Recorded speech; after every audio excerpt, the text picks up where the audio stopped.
Hey, it's Phil Ratcliffe with Rebel Financial, and thanks so much again for tuning in to our weekly live stream. Today we have Mike Frush in. He's the president of the Columbus Historical Society and also the principal of his CPA firm, Frush & Associates. So thanks so much, Mike, for coming in and my pleasure. Teaching us about something I think that's super important. I've had an awesome discussion with you just since we've been here waiting to go live. So really digging in, tell us a little bit about the Historical Society, how it came to be, and what you guys do. Sure. Columbus Historical Society is really a fairly young organization as historical societies go. We're only 27 years old. We were founded in 1990 by a group of historians led by Sandy Andromeda. And we kind of felt that the largest city in the United States without its own historical society should have one. Absolutely. So we organized the society. We've been growing ever since. A lot of programming, a lot of preservation things that we do. So we're excited, to be in existence. Absolutely. I was really surprised when you told me how young it was, because and you had mentioned that because of the history connection, which used to be the Ohio Historical Society is right here. You know, it probably delayed us getting on our horse and getting it done sooner, right? Yes. Ohio History Connection does a tremendous job. Absolutely. With Ohio history. But because of the scope of their responsibility, they can only devote so many resources to Columbus, So we have to, kind of fill in the gaps, if you will, and really there's a lot of great multicultural history of Columbus that isn't being told, that we really want to get those stories out there, get it preserved, and those stories told. So awesome. I think it's really amazing how many events and everything that you do. I mean, I was looking on your website and then even on your Eventbrite, all the events, the past events, the new events, et cetera. So tell us a little bit about some of the past events that you guys are proud of and some of the ones that are upcoming.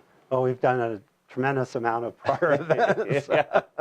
Our programming involves, everything from speaker-led programs that you see here. I saw the one with the OSU. Yeah, I mean, new book, right? Unfortunately, we hate to see that sold out. We love it because there's a lot of interest. But unfortunately, some of the events, there's restricted space. So, for so we have to limit it to a certain number of people. So, but we are, in some of the sold-out events, we are offering second versions of them. Oh, cool. Well, I mean, I guess that gives you a really good idea of what's in demand, and then you could do an encore, right? And Bob Hunter, the recently retired sports writer for the Columbus Dispatch, chairs our programming committee.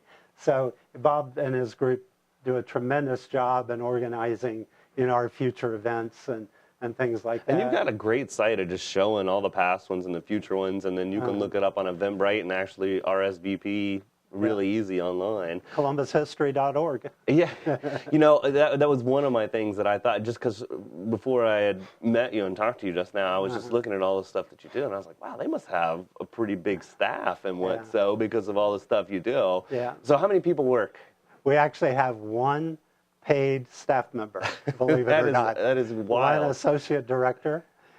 We have a lot of work study students, even from out of state. We occasionally get a work study student from out of Ohio that will come to us and help with our program. We have interns. We have a ton of volunteers. We have a working board. Our board, you told me your board really does a lot. Does a tremendous amount of work for the society, and we're really pleased, to have that involvement. And we are looking for additional board members, to expand our board. So if someone out there is really interested in local history and thinks they can add something to our organization, we'd love to talk to you about it. So. Awesome. So that is one of my later questions, but I guess, how can people get involved or help? So obviously that's one way. Contact us, call our number, it's on our website, and then, or email us.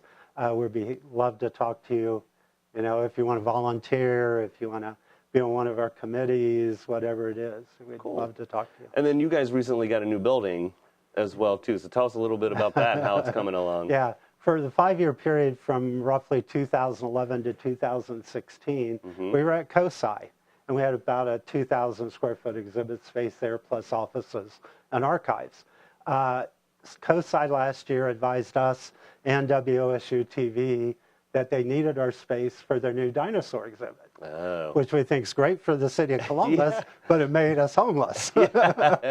So we started looking around, and last January or so, my wife suggested to me, why don't you contact Mount Carmel West and Mount Carmel Health System and see if they had any space available that we could afford.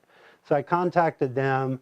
They offered us a 4,800 square foot building. Wow. It was a former medical office building for a 2-year lease for $1 a year. And that is generous. Which is That's tremendous awesome. thing they're doing for the community.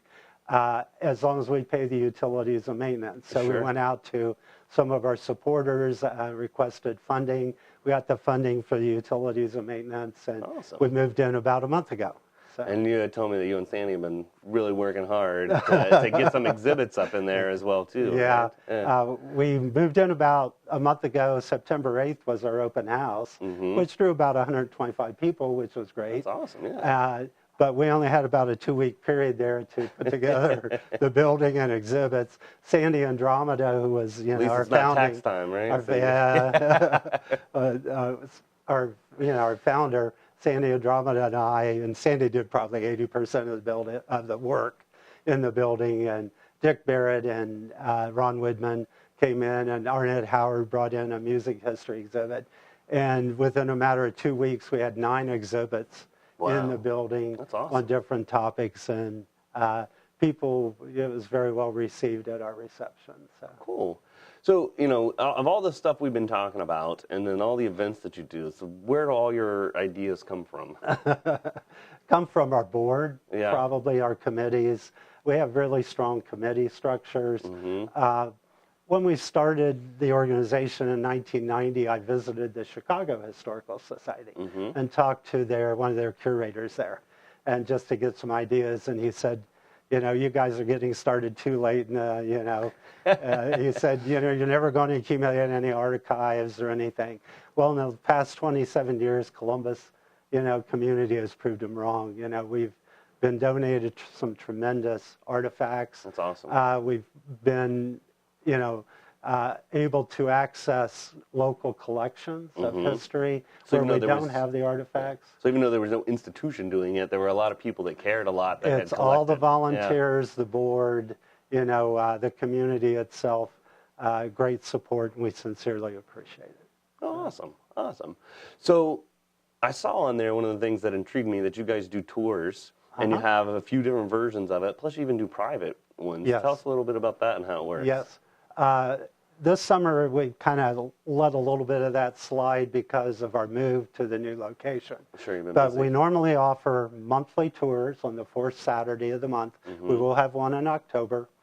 And it varies depending on who's the presenter. We have a standard one that we've done in the past, but we're developing a new kind of celebration of Columbus, if you will, little known facts tour kind of thing around the city. And that, again, go on to our website, and you can register for the tour. It gives you the pricing and everything on there. And then we also offer that as private tours. Usually requires about a minimum of 22 people or so to make it economically feasible for the organization. So if a group or a class or even a business wanted to do something, then they could have their own together. Love to talk to you, call us. We'll make arrangements to do it. Cool. So. That's really neat. And I actually read one of the reviews from that, and they're like, the person said, I considered myself pretty knowledgeable, and there was so much stuff that I didn't know. Or what, so a lot of little known facts of Columbus history out there. And then to connect it with the real thing rather than just hearing it, or like we were talking about before, even though it's great to have all the online stuff and show people, it's not the same as like seeing it in person or maybe being able to touch it, and being connected to the past rather than just knowing that it happened or existed. Our October tour will be led by Sandy Andromeda, and he has all kinds of images that he brings on the tour as well as artifacts too, to illustrate as we're going around on the tour. So It's about a 2 hour, 2.5 hour He's our own tour. Columbus, like Steve Jobs presenter. He is, yeah. Well, cool. So, give us an idea or two, about some great examples of some things that most of us may not know, or some good, a good fact or two about, because I think you were probably just there, exposed to great historians, and you've had experience that a lot of us just don't know about. Yeah. That's one of the reasons that I'm involved with the Historical Society, is I've learned so much from these experts in the field, and they're always willing to share, their knowledge on the different things. Things like, a lot of people don't realize that cities or towns usually exist before they become the capitals of their states. Columbus was specifically created to be the fourth capital of Ohio. Yeah. So another unknown fact, or little known fact, is, Seneca Hotel in downtown Columbus. That one that the event sold out on. The event sold out on, unfortunately. Fortunately for us, unfortunately for the people for that anybody else that wanted to go, Fidel Castro, during the Cuban Revolution, hid some of his family members in that hotel. Wow. To protect them during the revolution. And people don't know that. No, I didn't know that. Yeah. There was a Civil War camp in Columbus that was named for a famous author. And it was the Camp Lew Wallace camp in Ohio. It only existed in Columbus for a brief period in 1862. It was a prisoner release camp, and was named for Lew Wallace, the person who went on to become the governor of the New Mexico Territory when they captured Billy the Kid. And he authored the book Ben-Hur, the novel Ben-Hur. Wow. So, I love that. The old movie, not the new. Yeah, and the word is that he did visit that camp during the Civil War. So that's cool. That's cool. So is there anything else you'd like to kind of leave us with, as we kind of close out our interview, for people to understand a little bit more about the important things of how history is connected to them, or what they can do, or Columbus is a very unique city. It is a multicultural city, and it's important to preserve and present our multicultural history.